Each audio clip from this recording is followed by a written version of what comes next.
bem-vindos a mais um vídeo do nosso Clube da Performance, onde hoje você já deve imaginar do que a gente vai falar. É um vídeo pedido por muitos, como que eu vou saber o quanto que eu tenho de gordura. Bom, pessoal, a primeira coisa para se entender aqui é que não tem como a gente saber quanto que realmente a gente tem de gordura.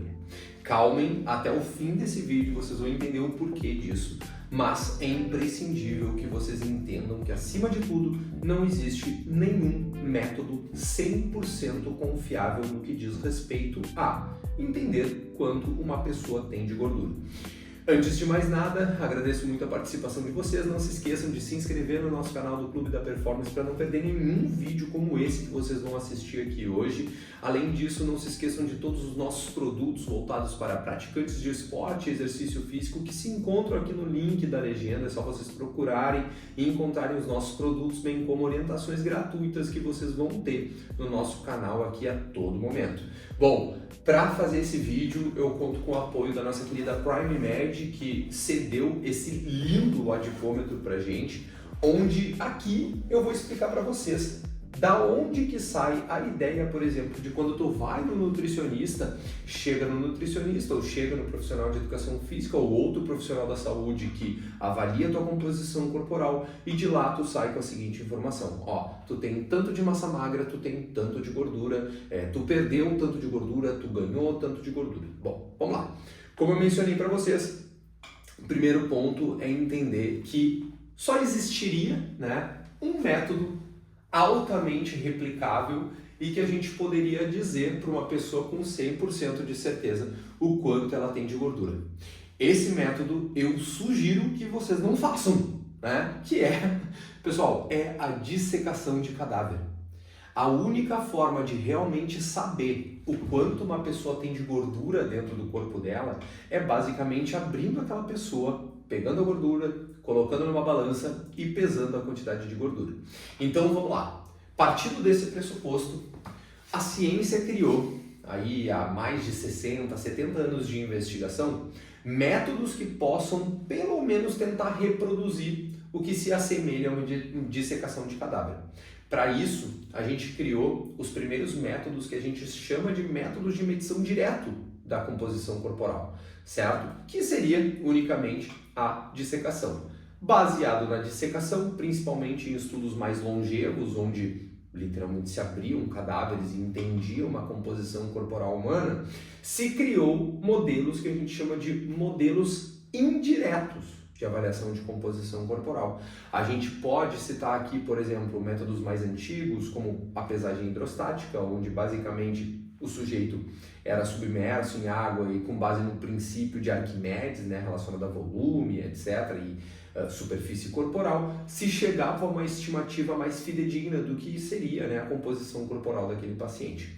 Além disso, a gente tem outros modelos que a gente pode chamar de indiretos, como, por exemplo, o DEXA, a ressonância magnética, o BodyPod. São métodos que a gente tem uma fidedignidade muito mais alta do que os métodos que a gente tem em consultório.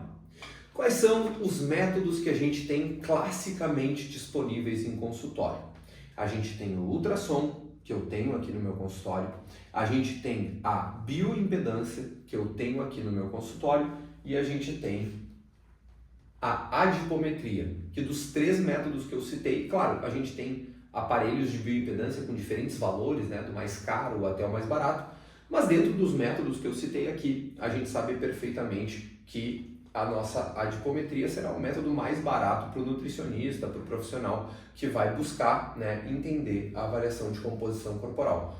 O fato é, todos esses métodos que eu citei, eles são métodos que se enquadram naquilo que a gente chama de métodos duplamente indiretos de análise da composição corporal. Aí tu vai te perguntar o seguinte: mas por que, Nutri? Por que duplamente indireto? Pensa aqui comigo. Se eu tenho a dissecação de cadáver, se eu tenho métodos que se baseiam na dissecação de cadáver, que são métodos que a gente chama de indireto, a gente tem métodos que se baseiam naquilo que se baseia, entende? Então a gente tem o método, tanto a adipometria, quanto o ultrassom portátil, quanto a bioimpedância, a gente vai estar chamando esses métodos de duplamente indiretos. O nome por si só, ele já qualifica esse método como menos fidedigno do que, por exemplo, tu fazer uma ressonância magnética, certo? Ou tu fazer um body pod, que são métodos que têm uma confiabilidade muito maior. Agora, uma coisa que pouco se discute é, beleza, se todos esses métodos são duplamente indiretos, eles estão todos na mesma barca? Gente, não, certo? Com certeza quem já viu aquelas propagandas de pesquisa eleitoral, né, viu a seguinte denominação, né? Ó, o fulano, o meu candidato, está com 40% de intenções de voto, né, com margem de erro de 4% para cima ou 4% para baixo. O que a pessoa quer dizer? Vocês já vão entender por que isso faz sentido. O que a pessoa quer dizer para vocês quando ela cita isso, né? Quando ela cita isso, ela está querendo dizer que, na verdade, se as intenções de voto na pesquisa deram 40% e a margem de erro se encontra 4% para baixo ou para cima, na verdade o que essa pessoa está te dizendo é, olha, o teu candidato, ele está com alguma coisa entre 36% e 44%. Isso pode ser facilmente reproduzido também para avaliação de composição corporal na nossa conduta clínica. Olha só que interessante, pessoal. Por exemplo, quando a gente diz que o sujeito tem 20% de gordura e o método que a gente utilizou vai produzir um erro técnico ali de 5%, né, e eu citei que aquele paciente tem 20%, na verdade o que eu encontrei foi, olha, fulano, tu tem algo entre 15% a 25%. Tá, mas Nutri, e por que isso é relevante? Bom, por que isso é relevante? Imagina quando a gente tem o seguinte resultado. O paciente usou de um método que o erro técnico era de 10%. E, num momento, ele viu o percentual de 30% e depois ele viu o percentual de 33%. Eu posso inferir alguma coisa ali? Posso. Eu posso dizer que talvez ele nem tenha tido resultado. Ou ele piorou, ou ele melhorou. Eu não sei. Se pegar só o percentual e pegar o erro técnico, eu vou ficar nessa margem sem entender muito bem o que está acontecendo, porque é isso que uma equação, vocês já vão entender por que eu falei da equação, é isso que uma equação acaba produzindo quando a gente utiliza um método que necessita de uma estimativa, certo? Dito isso, vocês devem estar se perguntando o seguinte, ok, então a gente tem 3 métodos que a gente pode chamar de duplamente indiretos na prática clínica. A gente tem a adipometria, a gente tem a bioimpedância, a gente tem o ultrassom portátil, como tu relatou aqui pra gente. E qual que eu vou confiar mais? Bom, para confiar é o que a gente tem o menor erro técnico. Simples assim. Para confiar num padrão de avaliação de composição corporal, basta utilizar aquele que tem o menor erro técnico. Pessoal, dentro das evidências que a gente tem atualmente, eu posso afirmar para vocês que um bom adipômetro com um bom avaliador sempre terá um erro técnico menor do que a melhor bioimpedância que tu já viu na vida, que gastou 70 mil reais comparado com um adipômetro de 1.300 reais.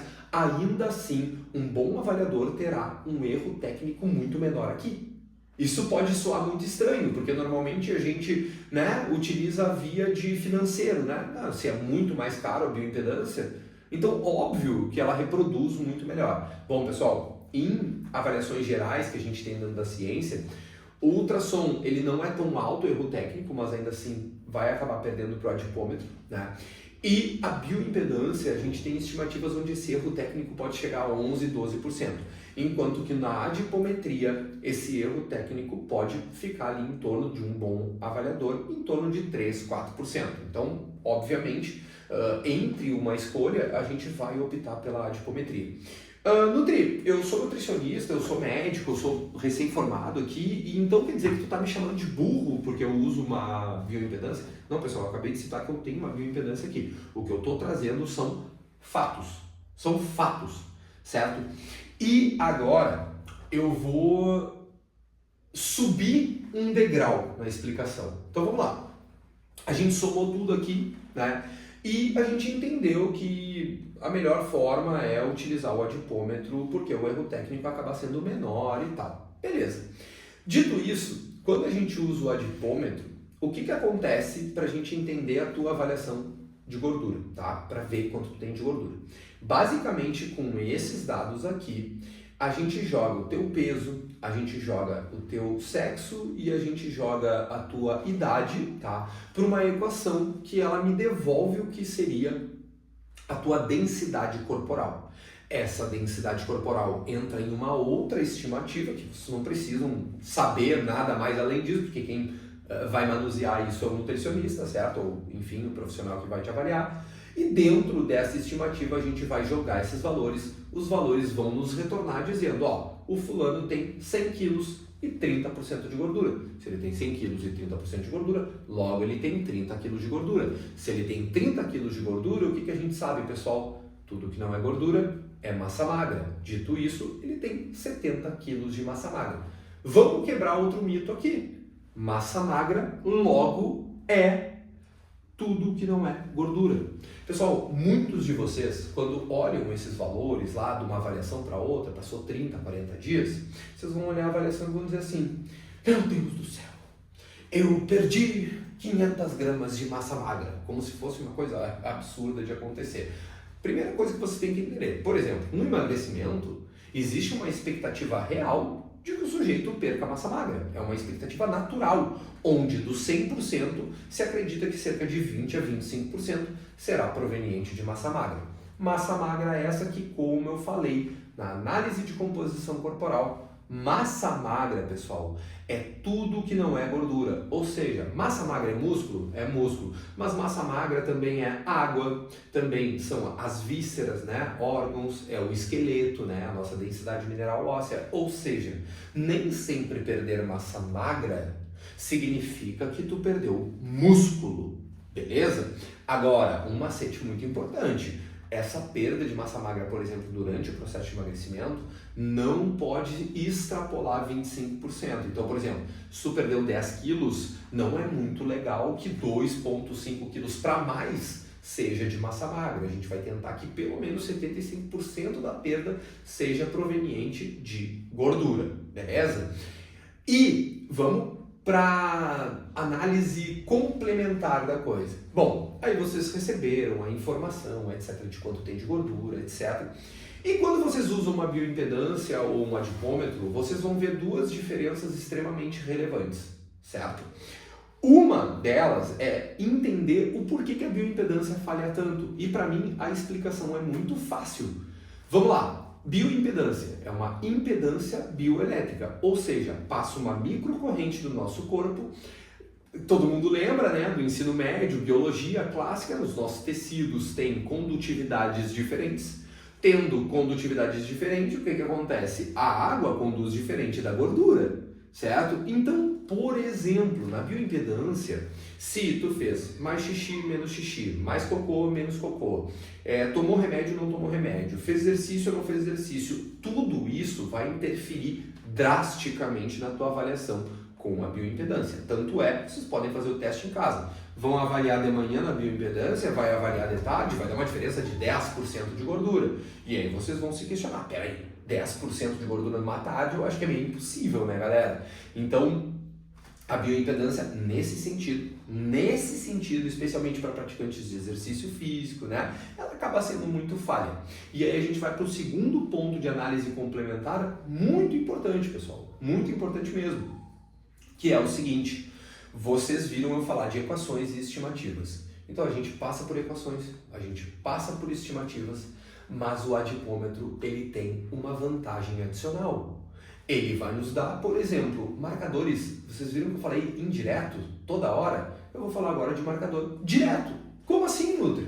Olha, se eu peguei a dobra do meu paciente no momento e deu 30, e no outro mês deu 20 e eu nem passei aquela dobra por equação nenhuma, eu só analisei e comparei uma dobra com a outra, eu posso afirmar que esse é um método direto de avaliação.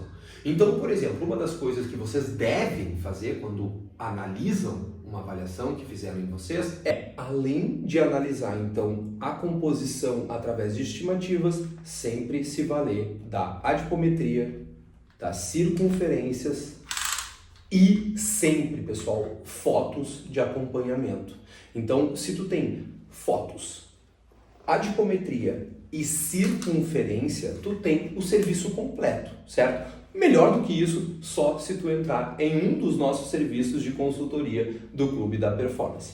Pessoal, agradeço muito vocês até o fim desse vídeo estarem aqui comigo. Além disso, agradecendo os nossos parceiros da Prime Med, o melhor adipômetro do mercado brasileiro atualmente, bem como a nossa parceira Terra Azul Tecnologia, que se tu é um profissional da área da saúde, um futuro profissional da área da saúde, tu sempre vai estar muito bem servido com essas marcas dentro do teu consultório.